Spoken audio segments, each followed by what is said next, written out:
नमस्कार दोस्तों, स्वागत है आप सभी का आज के मुख्य समाचार की इस वीडियो में, जहां हम आपके लिए हर दिन लेकर आते हैं देश और दुनिया की तमाम बड़ी खबरें। एक एक करके सभी बड़ी खबरों के बारे में आपको सटीक जानकारी देंगे। बस आप इस वीडियो के साथ अंत तक बने रहें।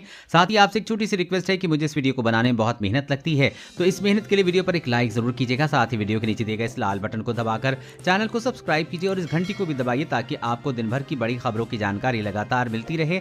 तो चलिए दोस्तों, एक एक करके सभी बड़ी खबरों के बारे में जान लेते हैं। तो दोस्तों, आज की पहली बड़ी खबर की अपडेट की बात करें तो गलत खबर दी, छवि खराब की तो डिजिटल न्यूज मीडिया पर भी होगी कानूनी कार्रवाई। जी हां, सरकार ने डिजिटल न्यूज मीडिया को भी कानून के दायरे में ला दिया है। इस वजह से अब ये भी ओटीटी और सोशल मीडिया प्लेटफॉर्म की तरह ही 3 स्तरीय निगरानी व्यवस्था में आएंगे। इन्हें प्रेस काउंसिल ऑफ इंडिया की कोड, टीवी चैनलों के programme code, news broadcaster standard authority के नियमों और आईटी एक्ट के तहत ही नियमों का पालन करना होगा। इनके खिलाफ हुई शिकायतों को पत्रकारिता की नैतिकता के आधार पर जांचा जाएगा, यानी गलत खबरें और किसी की छवि खराब करने पर डिजिटल मीडिया प्रकाशक पर भी कानूनी कार्रवाई होगी। जिस प्रकार अभी गलती करने पर टीवी चैनल माफी मांगते हुए स्क्रॉल दिखाते हैं, वैसे ही ओटीटी और डिजिटल न्यूज मीडिया के लिए भी किया जा सकता है। साथ ही पहले से ये तय कानून के दायरे में आने पर उनके खिलाफ दंड का भी प्रावधान होगा।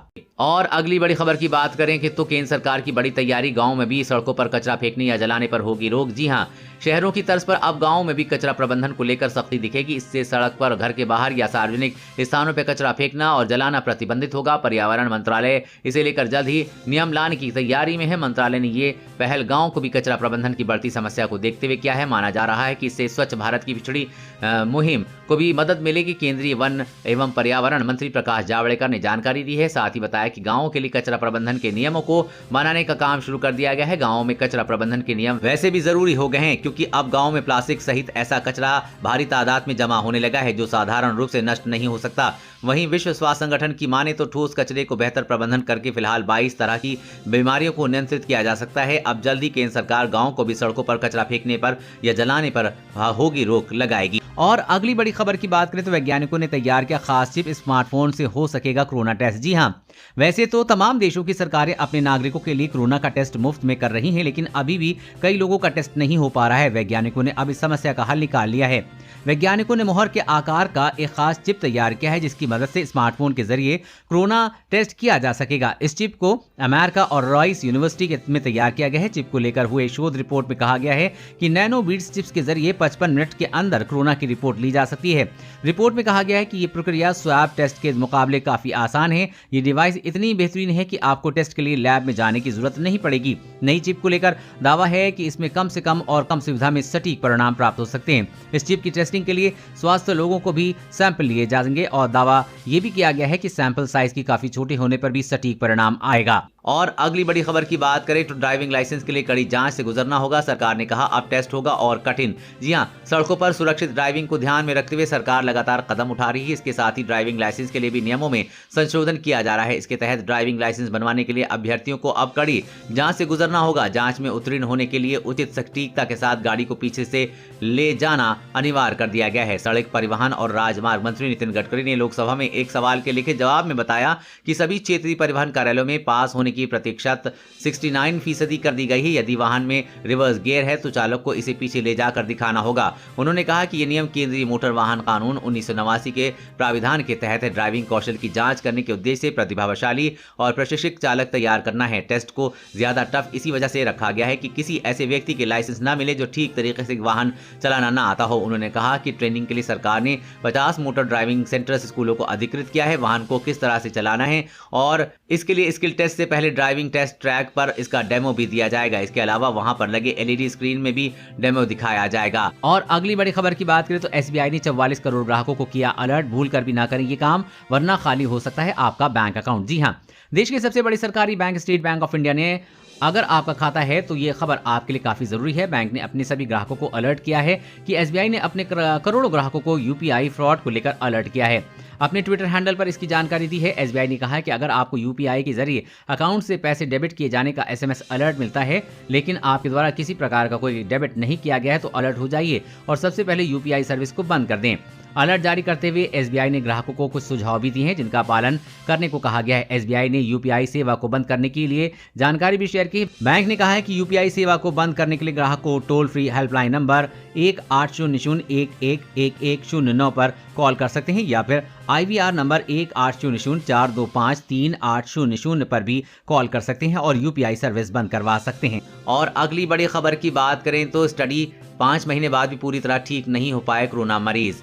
जी हां, कोरोना संक्रमण के चलते अस्पताल में भर्ती हुए ज्यादातर मरीज डिस्चार्ज होने के 5 महीने के बाद भी पूरी तरह से ठीक नहीं हो पाए हैं। यह खुलासा ब्रिटेन में हुए एक अध्ययन में हुआ है। शोधकर्ताओं ने पाया है कि संक्रमण से उबर चुके लोगों में वायरस का नकारात्मक प्रभाव शारीरिक और मानसिक स्वास्थ्य पर लगातार बना हुआ है। इसका असर संक्रमित लोगों के कार्य करने की क्षमता पर पड़ा है। National institute for health research के नेतृत्व में पूरे ब्रिटेन में हुए इस अध्ययन में कोरोना वायरस के रोगियों का विश्लेषण किया गया है, जिन्हें अस्पताल में छुट्टी दी गई थी। अध्ययन के मुताबिक 25% से ज्यादा लोगों में तनाव और अवसाद के महत्वपूर्ण लक्षण देखने को मिले हैं। 12% लोगों में PTSD के लक्षण देखने को मिले हैं। वैज्ञानिकों ने बयान में कहा है कि कोरोना वायरस संक्रमण के इलाज के लिए 5 महीने बाद हमारे अध्ययन में मानसिक, शारीरिक स्वास्थ्य और मानव अंगों का वायरस के गंभीर परिणाम के बड़े साक्ष्य मिले हैं। उन्होंने कहा कि अध्ययन में स्पष्ट हो गया है कि जिन लोगों को इलाज में वेंटिलेटर की आवश्यकता पड़ी थी, उन्हें ICU में भर्ती कराया गया था, वो उन्हें ठीक होने में काफी समय लगेगा।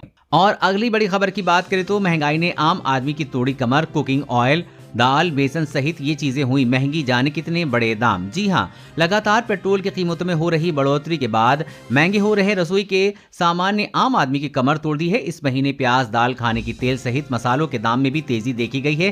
प्याज की कीमतें पिछले महीने की तुलना में 25% से 30% अधिक हैं। वहीं मसूर और उड़द की दाल की कीमतें 10% बढ़ी हैं, जबकि इसकी अवधि में अरहर की कीमतें 20% तक उछल गई हैं। थोक खाद्य तेल की कीमतें इस साल विभिन्न तेलों के लिए 30% से 60% तक बढ़ गई हैं। इस महीने से प्याज की कीमतें लगातार बढ़ रही हैं। इन दिनों खुदरा बाजार में प्याज 60 रुपए किलो तक मिल रही है। ताज़ा प्याज की आवक राजस्थान से शुरू हो गई है, लेकिन वो फिलहाल काफी कम है, इसलिए कीमतों में असर फिलहाल नहीं दिखाई पड़ रहा है। मसालों में तेजी देखने को मिल रही है, साथ ही धनिया में करीब 25% की बढ़त देखने को मिली है। मजबूत मांग से रिकॉर्ड हाई पर सोयाबीन का भाव पहुंच गया है, जिसमें आम आदमी को परेशानी बढ़ रही है। और अगली बड़ी खबर की बात करें तो दिसंबर तक दिल्ली की सीमाओं पर डटे रहेंगे किसान, गर्मी से नहीं डरते, पंखे लगा लिए हैं राकेश टिकैत। जी हां, नए कृषि कानून के खिलाफ किसानों का आंदोलन इतना जल्द खत्म नहीं होने वाला है। भारतीय किसान यूनियन के प्रवक्ता राकेश टिकैत ने कहा है कि हम दिसंबर तक दिल्ली की सीमाओं पर डटे रहेंगे।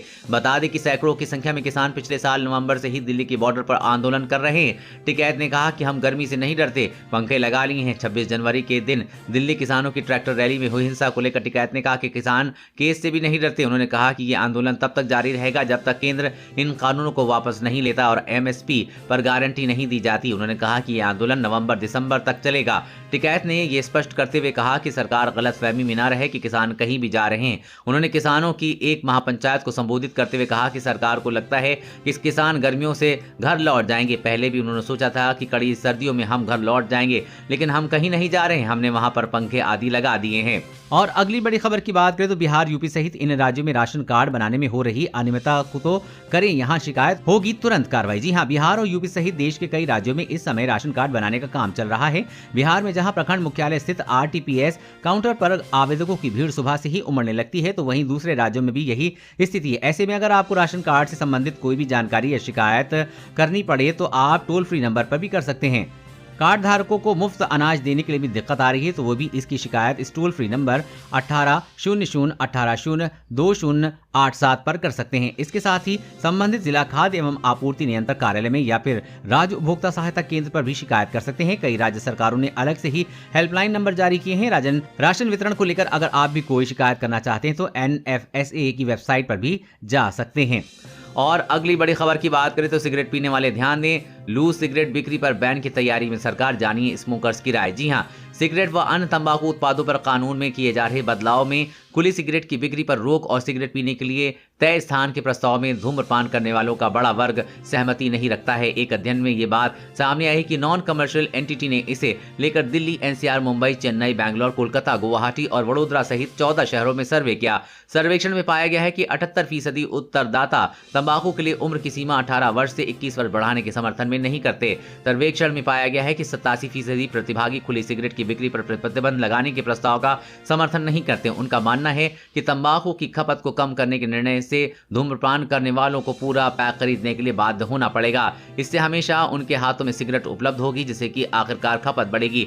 सर्वेक्षण के अनुसार 57% उपभोक्ता खुली सिगरेट खरीदते हैं क्योंकि ये उन्हें कम धूम्रपान करने से मदद करता है। केवल 19% कम पैसे के कारण ये विकल्प चुनते हैं। केवल 7% उत्तरदायित्वों ने महसूस किया है कि खुली सिगरेट की बिक्री पर प्रतिबंध से वो सिगरेट नहीं पी सकेंगे। और अगली बड़ी खबर की बात करें तो अब जन्मजात बीमारियों का भी मिलेगा क्लेम। पॉलिसी देने से मना नहीं कर सकती बीमा कंपनियां। जी हाँ, बीमा कंपनियां आने वाले समय में आपको किसी भी बीमारी का क्लेम देने से मना नहीं कर पाएंगी। अभी कभी कंपनियां जन्मजात बीमारी के लिए बीमा देने से मना कर देती, इसलिए इरझरडा ने कंपनियों पर नकेल कसने का प्लान बनाया है। इसके बाद आने वाले समय में कंपनियां आपको किसी भी बीमारी के लिए इंश्योरेंस देने से मना नहीं कर पाएंगी। इंश्योरेंस रेगुलेटरी इरडा ने बीमा कंपनियों से साफ साफ कह दिया है कि बीमा कंपनियां किसी को भी पॉलिसी देने से मना नहीं कर सकती हैं, चाहे वो बीमारी जन्मजात ही क्यों ना हो।